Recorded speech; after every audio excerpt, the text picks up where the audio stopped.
ॐ अज्ञानतिमिरान्धस्य ज्ञानाञ्जनशलाकया चक्षुरुन्मिलितं येन तस्मै श्रीगुरवे नमः। वाञ्छाकल्पतरुभ्यश्च कृपासिन्धुभ्येव च पतितानां पावनेभ्यो वैष्णवेभ्यो नमो नमः। नमो महावदन्याय कृष्णप्रेमप्रदायते कृष्णाय कृष्णचैतन्य नाम्ने गौरत्विषे नमः। हे कृष्ण करुणा सिंधो दीनबंधो जगत्पते गोपेश गोपिका कांत राधा कांत नमोस्तुते। तप्त कांचन गौरांगी राधे वृंदावनेश्वरी वृषभानुसुते देवी प्रणमामि हरिप्रिये। वृंदायै तुलसीदेव्यै प्रियायै केशवस्य च कृष्णभक्तिपदे देवी सत्यवत्यै नमो नमः। श्री कृष्ण चैतन्य प्रभो नित्यानंद श्री अद्वैत गदाधर शिवासादि गौर भक्त वृंद। हरे कृष्णा कृष्णा कृष्णा हरे हरे, हरे राम राम राम हरे हरे। हरे कृष्णा।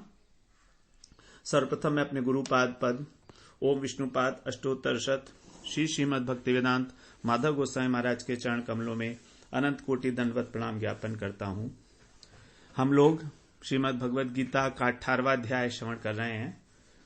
अब उसमें भगवान ने अभी तक अर्जुन को त्याग के तत्व के विषय में बताया कि त्याग क्या है, उसके विषय में अपना निश्चित मत बताया भगवान ने कि जो भी कर्तव्य कर्म यज्ञ दान तप इत्यादि किए जाते हैं वो कर्म में तथा कर्म के फल में आसक्ति को त्याग कर किए जाते हैं। उनको कर्तव्य मानकर वही है वास्तविक त्याग। तो इसमें कर्म का त्याग और कर्म के फल का त्याग नहीं है, बल्कि कर्म का त्याग और कर्म के फल में आसक्ति का त्याग है। तो भगवान ने आसक्ति के त्याग को ही वास्तविक त्याग माना है। अब ये त्याग 3 प्रकार का भगवान बता रहे हैं, सात्विक, राजसिक और तामसिक। तो पहले तामसिक त्याग की चर्चा कर रहे हैं भगवान। 18वें अध्याय का 7वां श्लोक हम लोग श्रवण करते हैं। नियतस्य तु संन्यासः कर्मणो नोपपद्यते मोहात् तस्य परित्यागस्तामसः परिकीर्तितः। चौथे श्लोक में भगवान ने 3 प्रकार के त्याग की बात की थी, उसी को यहां पर अब आगे बता रहे हैं कि नियतस्य तु संन्यासः, नियत कर्म का, नियतस्य माने नियत कर्म का, तू का मतलब है तो, नियत कर्म का तो त्याग करना उचित नहीं है। न उपपद्यते, नियत कर्म का त्याग करना उचित नहीं है। यहां पर संन्यास का अर्थ है त्याग। तो नियत कर्म का हमको त्याग नहीं करना चाहिए। मोहात तस्य परित्याग है तामसः परिकीर्तित है। तस्य माने उसका, तो यदि उसका त्याग किया जाए, किसका? नियत कर्म का। कैसे किया जाए? मोहात, मोह के कारण। तो मोह पूर्वक यदि उसका त्याग किया जाएगा तो उसको क्या कहा जाता है? तामसः परिकीर्तितः। वह त्याग तामस त्याग कहा जाता है। तो यहां पर भगवान ने एक नया शब्द प्रयोग कर लिया, नियत कर्म। अभी तक भगवान बता रहे थे जो शास्त्र विहित कर्म है, शुभ कर्म है, वैदिक कर्म है। तो यहां पर अब नियत कर्म के विषय में भगवान ने एक नया शब्द ऐड किया, नियतस्य तु संन्यास है। भगवान अर्जुन के माध्यम से हमें यह संदेश देना चाह रहे हैं कि कर्म का स्वरूपतः त्याग नहीं करना चाहिए। स्वरूपतः त्याग नहीं करना चाहिए कर्म का। तो कह रहे हैं अगर हम त्याग करते हैं इस प्रकार का मोह के कारण, तो उसको हम तामस कहेंगे, क्योंकि तामसिक जो गुण है उसका ही एक लक्षण है मोह। मोह का मतलब है अज्ञान, वास्तविक वस्तु को न समझ पाना ही मोह है। तो पहले तो बताया भगवान ने कि आसक्ति का, कर्म फल और कर्म में आसक्ति का त्याग ही करना ही चाहिए, ये मेरा निश्चित मत है। और इसके विपरीत अब यहां पर तामसिक त्याग कह रहे हैं, जो बिल्कुल अलग है। इसलिए यहां पर तू पद का प्रयोग किया गया। तू का मतलब हो लेकिन, परंतु। नियत कर्म का त्याग करना उचित नहीं है। तो मतलब शास्त्रों के अनुसार भी कर्म दो प्रकार के हो गए फिर, एक शास्त्र विहित कर्म और एक नियत कर्म। तो शास्त्र विहित कर्म कौन से हैं? जिन्हें करने के लिए शास्त्रों ने आज्ञा दी है। अब शास्त्रों ने तो बहुत सारे कर्मों को करने के लिए आज्ञा दी है। प्रत्येक प्रकार का कर्म व्यक्ति तो कर नहीं सकता। जैसे ब्राह्मण को ब्राह्मण का कर्तव्य करना है, वैश्य को वैश्य का कर्तव्य करना है, शूद्र को शूद्र का, क्षत्रिय को क्षत्रिय का। शास्त्रों ने तो ये सब बताए। तो इन सब जितने भी कर्तव्य हैं, इन सबको मिलाकर तो कहेंगे हम शास्त्र विहित कर्म। लेकिन उन विहित कर्मों में जो कर्म वर्ण, आश्रम और परिस्थिति, ये तीन बातें, वर्ण, आश्रम और परिस्थिति के अनुसार एक व्यक्ति विशेष के लिए निर्धारित किया जाते हैं, उसको हम नियत कर्म कहेंगे। अब कोई ब्राह्मण है तो ब्राह्मण का ही कार्य करेगा ना। शास्त्रों ने तो वैश्य के और शूद्र के भी बताए हैं, वो तो नहीं करेगा। तो नियत कर्म का मतलब है जो निर्धारित किए गए हैं उस व्यक्ति विशेष के लिए। तीन बातों को ध्यान में रखकर, उसका वर्ण क्या है, उसका आश्रम क्या है और उसकी परिस्थिति क्या है। तो ब्राह्मण के लिए, जो ब्राह्मण के लिए निर्धारित कर्म है वो करेगा। और यदि गृहस्थाश्रमी है तो गृहस्थाश्रम वाले ब्राह्मण के लिए जो कर्म है वो करेगा। क्योंकि ब्राह्मण भी तो 3-4 प्रकार के होंगे ना, अलग अलग आश्रम है, ब्रह्मचर्य, गृहस्थ, वानप्रस्थ और सन्यास। तो एक ब्राह्मण ब्रह्मचारी भी हो सकता है, गृहस्थ भी हो सकता है, वानप्रस्थी और सन्यासी चारों हो सकता है। तो इस प्रकार से उस व्यक्ति विशेष के लिए जो कार्यक्रम निर्धारित किए गए हैं, शरीर निर्वाह संबंधी, अतिथि सत्कार संबंधी, फिर 3 संध्याएं करना, संध्या वंदन, ये सब नियत कर्म है। अर्थात जो एक व्यक्ति विशेष के लिए निर्धारित हैं वो वाले, इनको छोड़ना भगवान कह रहे हैं ठीक नहीं है। न उपपद्यते, उपपद्यते माने उचित नहीं, उचित होना, न माने नहीं, तो उचित नहीं है। इसलिए आप आगे कह रहे हैं मोहात तस्य परित्याग्य तामस्य परिकीर्तित है। यदि मूर्तावश बिना सोचे समझे हमने इस प्रकार के जो निर्धारित कर्म है उन्हें छोड़ दिया तो उसको हम तामसिक त्याग कहेंगे।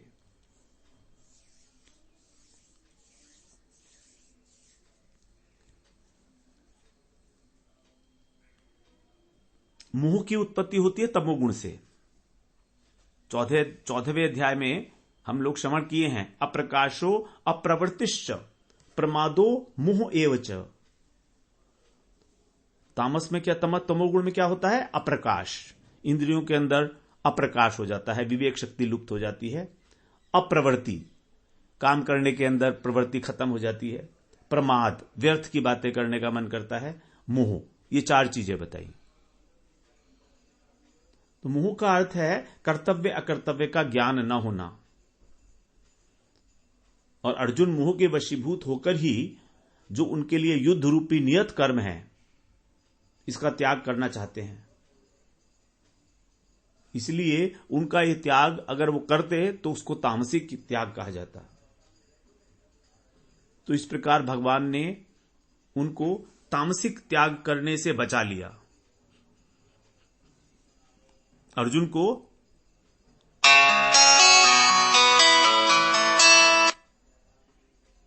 तामसिक त्याग कर रहे थे अर्जुन, और उनको बचा लिया भगवान ने। तो जो सन्यासी नियत कर्म को दोषयुक्त मानता है कि मैं नियत कर्म भी नहीं करूंगा, उसका स्वरूपतः त्याग कर देता है, वो तामसिक त्याग है। जैसे 18वें अध्याय के 3 श्लोक में ही, इसी में, त्याज्यम दोषवत इत्येके के कर्म प्राहुर्मनीषिण, कई प्रकार के जो विद्वान थे उनका यह कहना था कि प्रत्येक प्रकार के कर्म को दोषवत समझ के त्याग देना चाहिए, तो यह तामसिक त्याग कहलाएगा। भगवान की दृष्टि में हम इसे सन्यास नहीं कह सकते और न ही त्यागी कह सकते हैं, बल्कि इसको पाप लगेगा, क्योंकि इसने नियत कर्म का त्याग किया है। उदाहरण के लिए, जैसे किसी सत्संग में, किसी सभा में जाना आवश्यक था, लेकिन उस समय हम प्रमाद के कारण, मोह के कारण आलस में पड़े रहे, सो गए, तो इसको हम तामसिक त्याग कहेंगे। शरीर के लिए जो आवश्यक शौच कर्म है, शरीर की पवित्रता के लिए,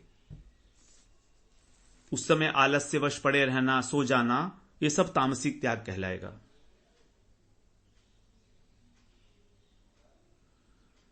तो सामान्य रूप में लोग कर्मों को छोड़ना त्याग समझते हैं, और दिखता भी वैसा ही है प्रत्यक्ष रूप से, तो देखने में कि देखो ये कोई भी काम नहीं कर रहा है तो बड़ा त्यागी है।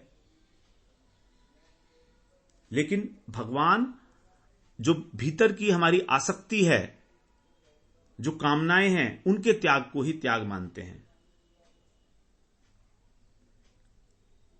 क्योंकि उसी के कारण हमारा अनेक प्रकार की योनियों में जन्म हो रहा है अनंत काल से।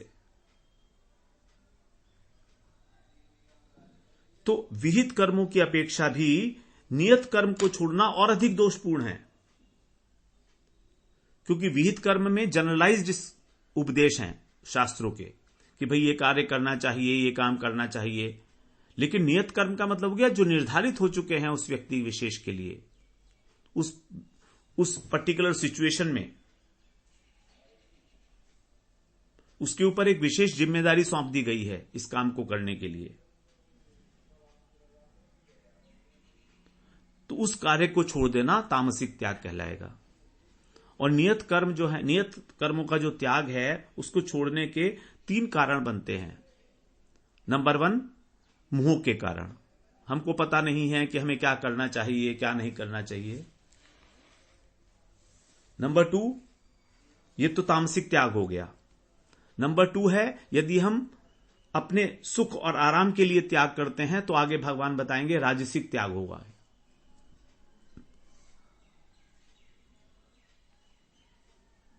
और यदि फल की इच्छा और आसक्ति को छोड़कर त्याग किया जाएगा तो सात्विक त्याग होगा।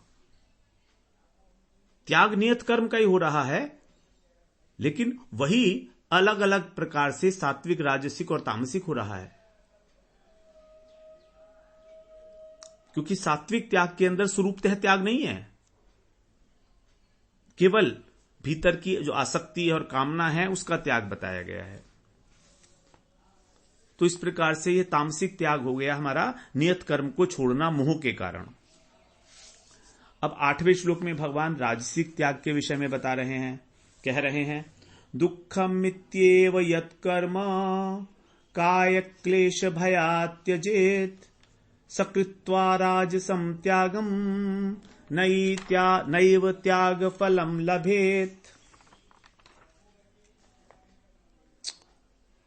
दुखम इत्येव यत् कर्म, यत् का मतलब जो कुछ भी कर्म है वह दुखम इति एव, दुख ही है। दुखम, दुख रूप है। इति एव, ऐसा समझकर, इति माने ऐसा समझकर, उस दुख रूपी कर्म को छोड़ देना। क्यों छोड़ देना? काय क्लेश भयात, शरीर को कष्ट होगा ये मानकर, इस भय से अगर हम ये काम करेंगे तो हमारे शरीर को परिश्रम करना पड़ेगा, हमको कष्ट होगा, तो शारीरिक परिश्रम के कारण, उसके भय से यदि हम उसका त्याग करते हैं, त्यजेत, तो सकृत्वा राजसम त्यागम, वह राजस त्याग करके, कृत्वा माने करके अथवा करते हुए, एव माने भी, त्याग के फल को नहीं पाता। न त्याग फलम लभेत, जो त्याग का वास्तविक फल है मिलना चाहिए वो नहीं मिलेगा, क्योंकि उस कर्म को छोड़ने का कारण है शरीर को कष्ट होने का भय। क्योंकि जब भी कोई कार्य किया जाता है वो शरीर से किया जाता है, और कुछ कार्य ऐसे होते हैं जिसमें शरीर को बड़ा कष्ट होता है। तो यदि हम केवल ये मानकर कि मेरे शरीर को कष्ट होगा इसलिए ये काम नहीं करूंगा, तो वो त्याग है ही नहीं, उसका कोई फल नहीं मिलेगा।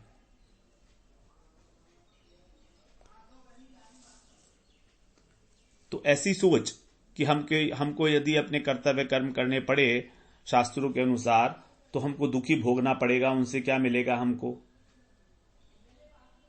फिर जब हम कर्म करते हैं तो नियमों का बंधन भी हमें स्वीकार करना पड़ता है, कुछ ना कुछ समय भी लगता है, खर्चा भी होता है, भागदौड़ भी होती है।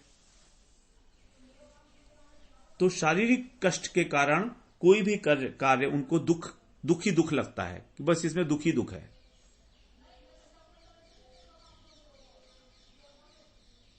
और इस प्रकार जो दुख लगने का कारण है वो है श्रद्धा का न होना। शास्त्र वाक्यों में श्रद्धा का न होना ही इस दुख का एकमात्र कारण है, उनकी महिमा का ज्ञान न होना।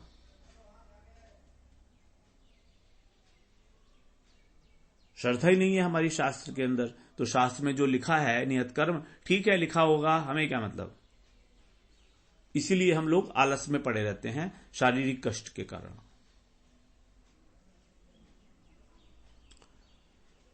तो क्योंकि नियम पालन करना पड़ेगा, अब नियम पालन करना पड़ता है यदि कुछ कार्य करने से पहले, तो उसके अंत पराधीनता का अनुभव है। जैसे गुरु जी की आज्ञा माननी पड़ेगी, माता पिता की आज्ञा माननी पड़ेगी, तो आज्ञा का पालन करना भी एक बहुत बड़ा दुख है। तो इस प्रकार का यदि त्याग किया जा रहा है तो उसका कोई फल नहीं मिलेगा, जबकि त्याग का फल मिलना चाहिए। त्यागात शांति अनंतरम, तो उनको इस जीवन में किसी प्रकार की शांति नहीं मिलती है। ऐसे व्यक्ति को यह तो मालूम है कि मुझे क्या करना चाहिए, कर्तव्य का बोध है, लेकिन शरीर में अत्यंत आसक्ति के कारण वो उसे करना नहीं चाहता, इसलिए उसको कष्ट मिलता है कि उसको कष्ट मिलेगा अगर कार्य करेगा तो इस प्रकार जो है दोनों ही नियत कर्म नहीं कर रहे हैं, लेकिन राजसिक भी और तामसिक वाला व्यक्ति भी, लेकिन दोनों के कारण अलग अलग हैं। तामसिक त्याग का कारण है मोह और राजसिक त्याग का कारण है शरीर कष्ट का भय। तो तामसिक व्यक्ति को तो उसका पाप लगेगा, और राजसिक व्यक्ति को शांति तो मिलेगी नहीं, लेकिन अपने शरीर के साथ जो उसकी आसक्ति है उसका दुख ही मिलेगा। जैसे भगवान ने आगे बताया इसमें 16वें श्लोक में, रजस्तु फलम दुखम, दुखी मिलेगा उसमें ना करने से उस काम को।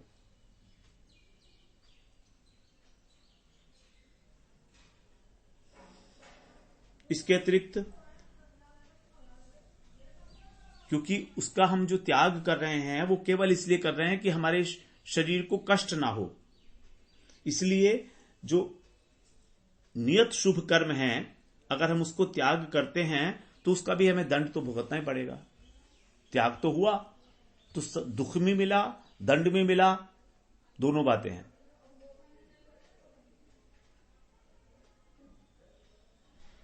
तो दुख रूपी दंड हमको इसमें मानना पड़ेगा राजसिक त्याग में।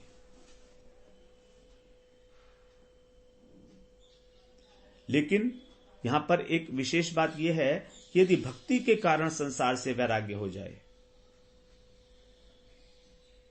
और वो फिर आवश्यक कर्मों को छोड़ दे भक्ति के कारण,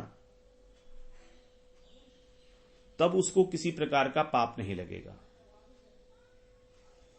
और हम उस त्याग को फिर राजसिक और तामसिक भी नहीं कहेंगे, क्योंकि वो छोड़ नहीं रहा है, उससे कर्म अपने आप छूट रहा है भक्ति का पालन करने के लिए। क्योंकि भगवत प्राप्ति तो जीवन का लक्ष्य है ना। हमारे जीवन का लक्ष्य क्या है? भगवत प्राप्ति है। तो लक्ष्य की प्राप्ति के लिए आत्मा का लक्ष्य है वो, तो हमारी आत्म कल्याण के लिए यदि हम शरीर के धर्म को छोड़ दें, जो कर्तव्य कर्म के रूप में हमारे सामने आते हैं, तो वो वास्तव में उसका त्याग करना नहीं हुआ, बल्कि वास्तविक कर्तव्य को करना हुआ।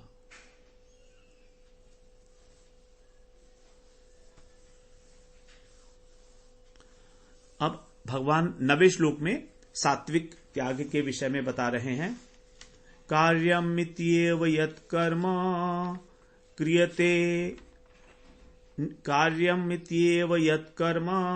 नियतं क्रियते अर्जुन संगम त्यक्त्वा फलं चैव सत्यागः सात्विको मतः। हे अर्जुन, कार्यम इति एव, कार्यम का मतलब कर्तव्य मात्र, एव माने ही, केवल कर्तव्य मात्र करना, कर्तव्य करना ही है, ऐसा मानकर, इति माने ऐसा समझकर, यत माने जो कर्म आसक्ति और फल की को त्याग कर किया जाता है, संगम त्यक्त्वा फलम चैव, आसक्ति भी छोड़ी कर्म में और फल के अंदर भी आसक्ति छोड़ी, तो उसको कहा गया है सात्विक फल है, सात्विक त्याग है। तो हमारे बंधने का कारण कर्म से हमारी आसक्ति है। फले सक्तो निबध्यते, 5वें अध्याय का 12वां श्लोक। बिल्कुल वही बात शुरू से चलती चली आ रही है।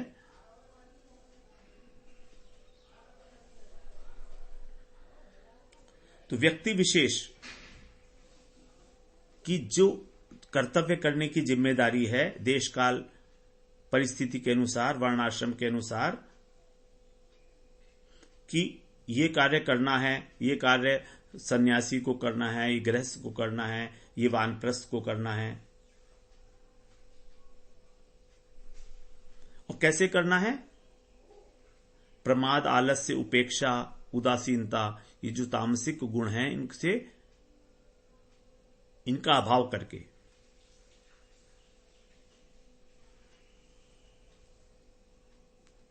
तत्परता पूर्वक, सावधानी पूर्वक।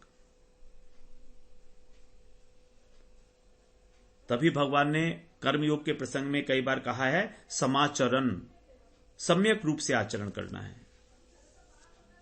तो यहां पर मुख्य बात जो हम पहले श्रवण कर रहे हैं, आसक्ति को छोड़ना, संगम त्यक्त्वा,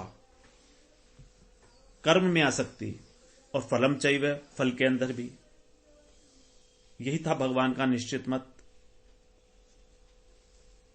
उसी को हम लोग सत त्याग है सात्विको मतः, इस प्रकार का जो कर्म त्याग है वो सात्विक त्याग कहलाता है। तो इसमें राजसिक और तामसिक त्याग में तो नियत कर्म का स्वरूपतः त्याग हुआ, लेकिन सात्विक त्याग के अंदर कर्म को और अच्छे प्रकार से तत्परता पूर्वक किया जा रहा है। भाई इसके अंदर सिर्फ आसक्ति को छोड़ना है। जैसे भगवान की इच्छा, जितना और जिस प्रकार हो गया तो हो गया। ये नहीं कि बस इतना काम तो मुझे करना ही करना है, ये फल तो मुझको मिलना ही मिलना चाहिए। तो फल की इच्छा का भी विशेष आग्रह नहीं है कि मुझे वही फल मिले जो मैं चाहता हूं। अब देखिए, निष्काम कर्म और सात्विक त्याग, इनमें क्या अंतर है? दो शब्द हैं, निष्काम कर्म हम लोगों ने श्रवण किया है, और सात्विक त्याग, इनमें क्या अंतर होता है? निष्काम कर्म में केवल फल की इच्छा का त्याग है, और सात्विक त्याग में दो वस्तुओं का त्याग है, फल की इच्छा का त्याग और कर्म में आसक्ति का त्याग।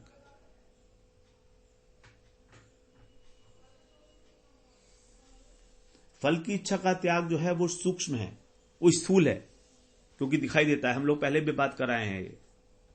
लेकिन कर्म में आसक्ति का त्याग जो है अहंता को लेकर है, और पहला वाला ममता को लेकर है।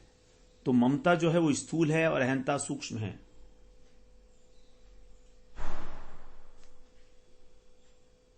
कर्म पूरा करना भी हमारे हाथ में नहीं है और कर्म का फल पाना भी हमारे हाथ में नहीं है। कर्म तभी पूरा होगा जब तक हमारा शरीर है। जब तक हमारा शरीर है तब तक कर्म पूरा होगा। और कर्म फल प्रदाता तो भगवान ही है। तो इस प्रकार से सात्विक त्याग में दोनों आ गई बातें, कर्तापन और भोक्तापन। तो यदि हम इसको एक बार रिव्यू करें तो तामसिक त्याग है मोहवश, शास्त्रों का अर्थ न जानने के कारण। राजसिक त्याग है शास्त्रों का अर्थ जानता है, उसको बोध है कि यह काम करना चाहिए, लेकिन तो भी नहीं करता, शरीर को कष्ट देने होने के कारण।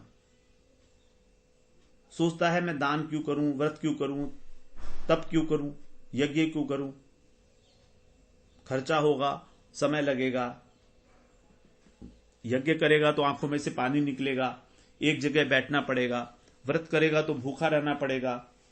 वो सोचता है ये सब अनावश्यक है, मैं परेशानी क्यों मोल लूं।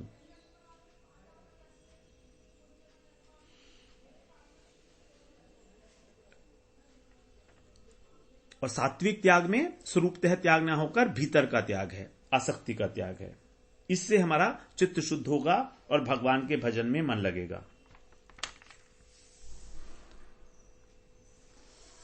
तो गीता में जहां पर भी प्रकृति के 3 गुणों का वर्णन होता है, पहले बात आती है सात्विक त्याग की, फिर राजसिक की और फिर तामसिक की।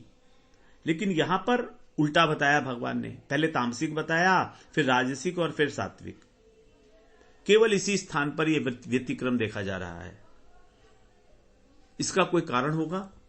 तो कारण बता रहे हैं कि क्या है इसमें। 6ठे श्लोक में भगवान ने अपना मत बताया। उसमें बताया था आसक्ति को और इच्छा को त्यागो, और सात्विक त्याग भी यही है। तो यदि दोनों श्लोकों को लगातार देते भगवान, तो एक ही बात करने से उसमें पुनरुक्ति दोष आ जाता। इसीलिए इन दोनों श्लोकों को अलग अलग रखना था। और दूसरी बात, किसी वस्तु की श्रेष्ठता स्थापित करनी हो तो पहले निकृष्ट वस्तु का वर्णन कर दिया जाता है। तो सात्विक त्याग की श्रेष्ठता स्थापित करने के लिए पहले भगवान ने तामसिक और राजसिक का वर्णन किया, तभी हम उसकी महिमा समझ पाएंगे सात्विक त्याग की। तो पहला कारण तो यह था कि डुप्लीकेशन ना हो जाए 2 लगातार श्लोकों में।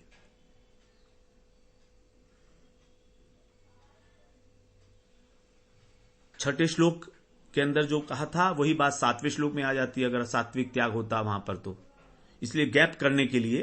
दूसरी बात है सात्विक त्याग की महिमा इन कंपैरिजन टू राजसिक एंड तामसिक बाद में बताई गई। और आगे अब 10वें श्लोक से 12वें श्लोक तक भी सात्विक त्यागी का वर्णन है। तो ठीक पहले 9वें श्लोक में उसका वर्णन करना लॉजिकल है,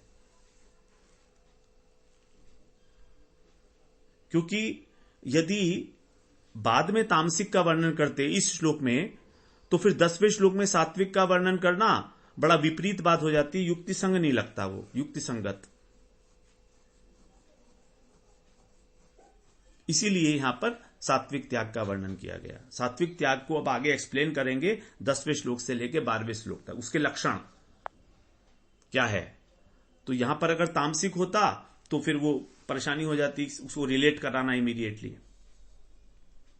इसीलिए इस प्रकार का व्यतिक्रम देखा गया कि पहले तामसिक, फिर राजसिक और फिर सात्विक। तो हम कल से फिर 10वां श्लोक जो है वो श्रवण करेंगे, जिसमें सात्विक त्याग के लक्षण बता रहे हैं। वांछा कल्पतरुभ्यश्च कृपा सिंधुभ्येव च पतितानां पावनेभ्यो वैष्णवेभ्यो नमो नमः।